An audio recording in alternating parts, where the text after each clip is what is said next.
दोस्तों नमस्कार, आप देख रहे हैं इंडिया न्यूज़ का डिजिटल प्लेटफार्म। मैं हूं नरेंद्र यादव।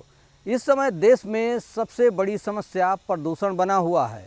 इसको लेकर राजधानी लखनऊ और एनसीआर में एक आपातकालीन स्थिति पैदा हो गई है, जहां सुप्रीम कोर्ट इस मामले की सुनवाई कर रहा है और तमाम जो पुराने वाहन हैं उनको सड़कों पर नहीं जाने के लिए हिदायत दी गई है, यानी कि वहां रोकने की बात कही गई है। सरकार भी इन सारे पुराने वाहनों को दिल्ली एनसीआर में प्रवेश से रोक रही है। वहीं दूसरी तरफ पूरी दुनिया में भारत के प्रदूषण को लेकर चर्चाएं शुरू हो गई हैं। पड़ोसी मुल्क चीन ने भी भारत को तमाम गाइडलाइन के पालन करने की बात कही है। वहीं अगर एनसीआर में AQI की बात की जाए तो ये आंकड़ा 400 के पार चला गया है। अलग अलग एजेंसियों से आंकड़े लिए जा रहे हैं, लेकिन जो सूचनाएं आ रही हैं, जिस तरीके से स्मॉग और धूल की एक चादर जो है एनसीआर और दिल्ली में छाई हुई है, उससे पूरा दिल्ली और एनसीआर एक गैस चैम्बर में तब्दील हो गया है। हेल्थ एक्सपर्ट और डॉक्टर्स जो तमाम क्रोनिक डिजीज़ के मरीज़ हैं उनको एनसीआर छोड़ने को कह चुके हैं। जिनको अस्थमा है उनको भी यहां से जाने के लिए कहा गया है।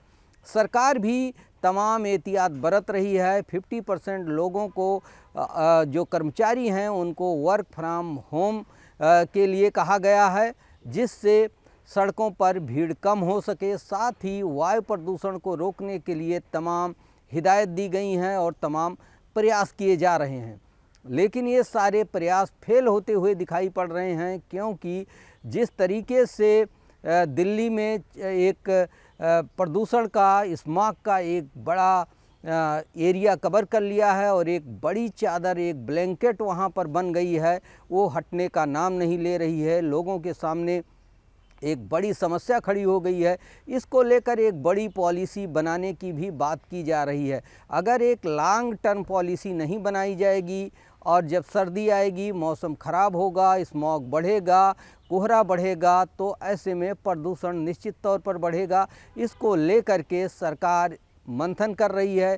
तो वहीं सुप्रीम कोर्ट ने भी पुराने वाहनों को सड़कों पर न उतरने के साथ ही टूल पर टैक्स न वसूलने की हिदायत दी है, निर्देश दिया है कि वहाँ पर वाहन बड़ी संख्या में खड़े होते हैं जिससे धुआं निकलता है। सरकार को इस पर भी विचार करना चाहिए।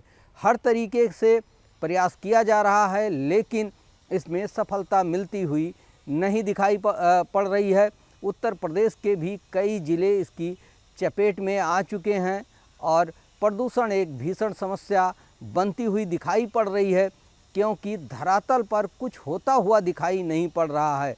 विभाग, सरकारें और जो जिम्मेदार संस्थाएं हैं वो इन सारी चीज़ों के लिए केवल दिखावा कर रही हैं, क्योंकि सबको पता है कि दिल्ली में सर्दियों के मौसम में AQI 600-700 तक कई इलाकों में पहुंच जाता है।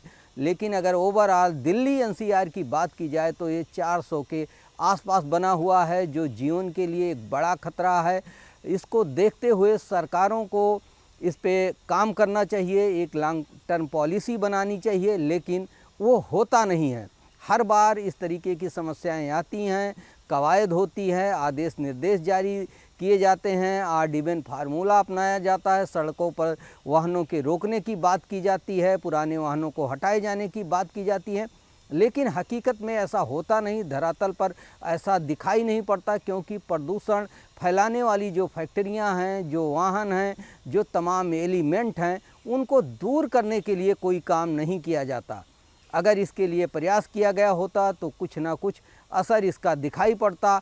अब देखने वाली बात होती है कि कब तक मौसम यहाँ पर सही होता है और सर्दी कब कम होती है, कोहरा कब कम होता है, और इसके बाद ही दिल्ली एनसीआर को इन सारी समस्याओं से इस साल निजात मिल पाएगी, क्योंकि सरकारें और संस्थाएं इसमें सफलता पाने में असफल रही हैं। ज़रूरत है एक बड़ी पॉलिसी बनाने की और इस पर कड़ाई से काम करने की।